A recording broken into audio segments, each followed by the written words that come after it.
I've grown up with this very strong example Hmm. of just being a great mother, but also being a great career woman, and just having those two together. So I've never questioned the ability to work and have a family, but just balancing that and just recognizing that there's different seasons.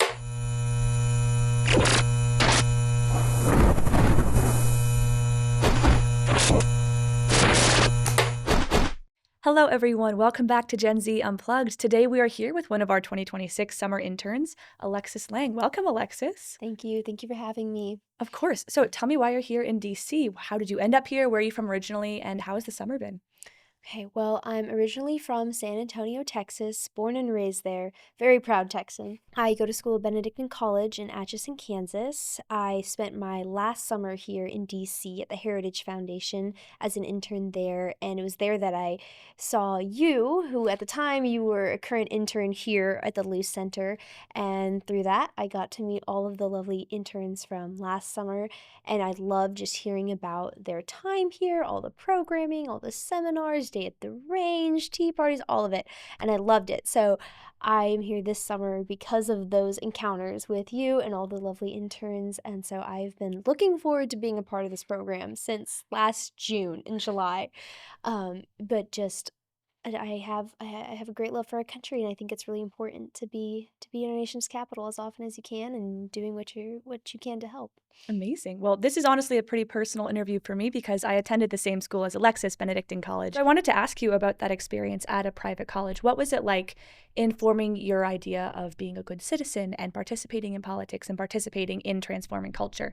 Speak a little bit about a liberal arts college and how that's formed you to end up here in DC. So, as a senior in high school, I was invited to apply to several programs of distinction at Benedictine, our honors program, our Gregorian Fellows Leadership Program. Constitutional Fellows was one that really stuck out to me because my family has a deep love for our country. And so I was raised to love this nation, and I saw this program. And while at the time, as a senior in high school, I wasn't super interested in politics, I knew that it was important. And like I said, was very patriotic, but I didn't think it would be a priority for me while in school. But I applied to the program, I was accepted. I even included this in my um, essay that I had to write for the program, that I may not be a politics major, but I will always be an American.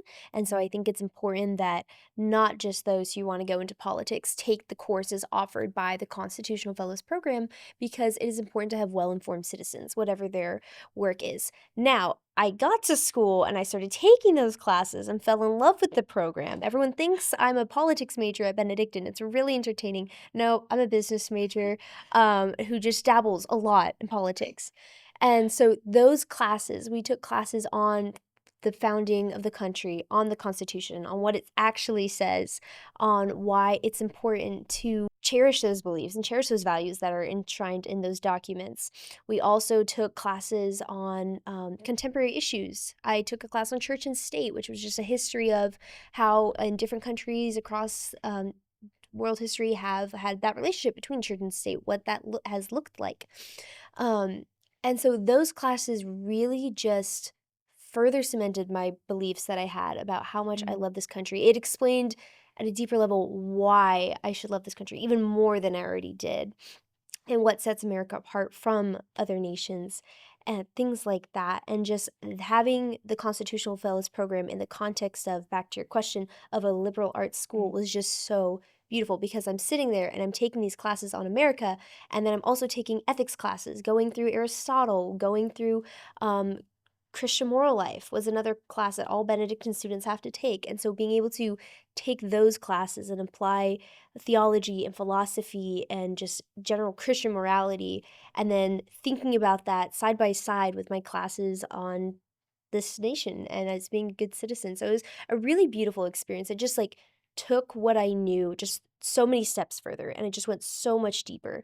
And it was just really It truly was. It was a liberal arts education and really just helped form me as a person. So I'm very grateful for Amazing. those experiences. That's so good. You said that your family has been a lot of the source for your patriotism, for your love of this country. Sounds like it was pretty ingrained into your upbringing. Can you say a little more about that? Were there members of your family who were involved in politics? Was there certain areas about policy or about culture that they cared about the most that you sort of inherited? Mhm. And what's one area that you think you've branched out and made your own as you enter adulthood and enter the workforce? Okay. So generally my family, both my mom's side and dad's side are overall conservative. But especially on my mom's side, I have some really strong examples of just true patriotism. So my great grandfather, he was an FBI agent. Um, Cool. and he also was a really proud pro-life advocate. So he was around in 1973 when Roe versus Wade was handed down, and that just incensed him. He was so against that. So a lot of what he did is he just did a lot in the 40 Days for Life movement. He did sidewalk canvassing, praying in front of abortion clinics. In San Antonio, there was a movement to cover as much of this major road as possible with people with signs, with praying, and all of that. So he did a lot of that.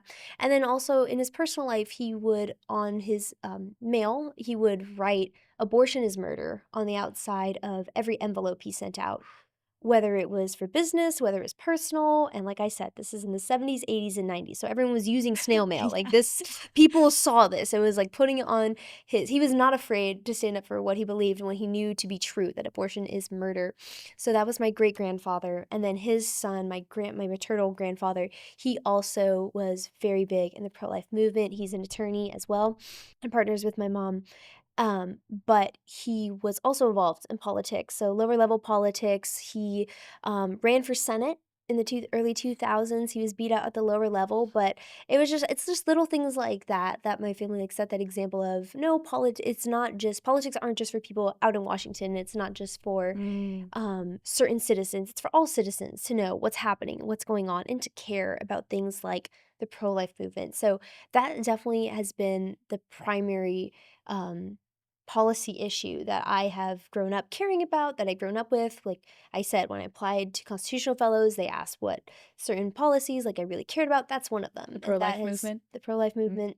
And that stayed with me when I applied to the Heritage Foundation. That was another huge one on that application. I was like, the pro life movement. I think it's a ginormous issue for our time. And then even here, my time at Heritage and being here has helped like expand and like list out other policy issues that we face and we can talk about.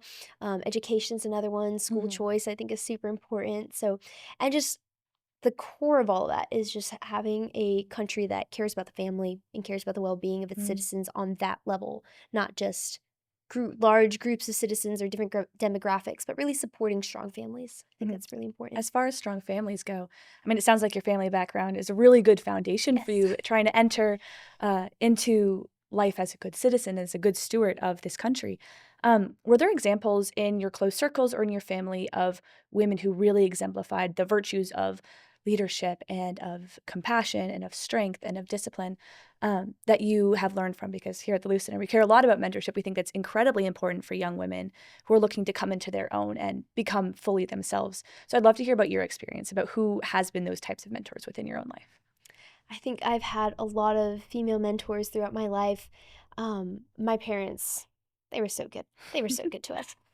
So we were involved in American Heritage Girls, a Christian scouting organization. My brothers were involved in Trail Life as well. And then we were also involved in 4-H. And both of those organizations, just as a whole, are patriotic organizations and are mentorship organizations for youth. Like my parents love just like filling our time with things like that. So especially American Heritage Girls was just such a beautiful opportunity. One of our close family friends, Mrs. Flores, just getting to see her, like she was our troop coordinator throughout the year. She did different leadership roles, but she was just such an example of um, just hospitality, Mm, leadership, leading an organization, leading the older women who were our other leaders, and then also like leading the other students who were there with me. So she was just always like she's incredibly kind, incredibly loving, and also but just like a fierce mama bear, and not just to her own kids, but just to anyone who she took under her wing. Like you knew that Mrs. Flores was in your corner, and you knew, and she cared about not just helping lead things for us, but also helping us become leaders. That was a huge thing in American Heritage Girls growing up was, so our campouts, like when we were really little, of course, they helped a lot. The adults helped a lot with planning. But then as the troop got older and as the girls got older, we took on leadership roles, even at the ages of 10, 11, 12. You were in charge of cooking. You were in charge of planning those meals. And there's a girl in charge of going and shopping for that. We helped plan our own service projects. And so Mrs. Flores, my mother as well, were really strong supporters of helping the girls plan their own things and not just be spoon-fed opportunities, but to go out and take them on for yourself. And I think that was really important in high school, in middle school, high school, to have those examples who mentored and then opened the space and had that opportunity for us to go out and learn by doing. There's a lot of that growing up. You've mentioned to me before that your mother is a partner at a law firm. Can you tell me about that? What her example of professional excellence and then also being an excellent mother, so it sounds, how that has shaped your conception of womanhood and motherhood? So I grew up hearing about my mom. So she went to college in San Antonio and then went to UT Austin for law school immediately after. So she was there. She got engaged to my dad during her 1L. And at the end of her 1L, they got married. And so by the time she finishes her 2L, she already had my brother. So she's now she's close to finishing her second year of law school, already has one child. My dad was obviously very supportive of all of that and like was really just her rock that she could lean on as she was working to start raising their little family as she was still in school. And then by the time she graduated, she was pregnant with my sister. So my sister likes to say she also graduated, or my mom likes to say that my sister graduated from law school because she was pregnant with her when she walked the stage. My sister does not make those claims. So she graduates law school with two little kids because of, so she had talked to her dad, who I mentioned earlier is an attorney. So they partnered following law school. So she has been partners with him since graduating, which has been such a beautiful experience for her and for our family because she has that flexibility to be able to work full-time when she can and part-time for maternity leave. My grandfather is obviously very understanding when his grandchildren are being born and she needs to take some time off. And so that is really neat just to see her. And because she was a partner, she's able to work with her, like make her schedule work for her. So I remember growing up a lot that we would wake up during the day, she would do school with the kids, and then go to work for a few hours in the afternoon, different days during the week. And then also when she came back from work, sometimes like after the kids were going to bed, she would pull out her laptop again and continue working. And that's kind of how she managed raising children, raising a large family. There's 8 of us. I have 7 siblings, and that's how she managed it. It was just the flexibility, the understanding. But so I have grown up with this very strong example of just being a great mother, but also being a great career woman, and just having those two together. So I've never questioned the ability to work and have a family, but just balancing that and just recognizing that there's different seasons and that you can't work 80 hours a week and raise kids, but you can work 30, 40 hours a week and raise kids, and you can do stuff at nights. But as I've said, like she was really involved with us, and so she really put her kids first, but she also valued her career because all those kids have to eat. So I think that's something that Gen Z is really curious about, what it would look like to understand the importance of family and motherhood and fatherhood above everything else, but simultaneously also uplifting the role that women have in the workplace and the contributions that both men and women can make as far as being a virtuous example in public life. And I think I've heard a lot of conversations among my peers, I'm sure you have as well, about that sort of flexibility that you said that your mother had and what that would look like for Gen Zers as we enter into families and into motherhood and also into the workforce, to be able to prioritize public contributions while most importantly understanding the dignity of the family. And it sounds like your mother was a really great example of that. Are you also interested in law to follow in her footsteps, or do you think that you might be called elsewhere? I have thought about it. Growing up with an attorney in our household, my grandfather's an attorney, her brother's an attorney. So there are a lot of lawyers in the family. So yes, I have thought about it. Um, Being a part of the Constitutional Fellows, I was around a lot of people. During my undergrad, I've been around a lot of people who are interested in law. So it very much has been a thought. I don't think it's for me. I think what I've gained from my mom working so hard as an attorney is just seeing the value and dignity of work, that it's not Mm. just something. She does probate law. So she works a lot with grieving families as they're trying to settle claims and wills and all of that. So it's a really, her clients are usually going through a really tough time, like the loss of a loved one.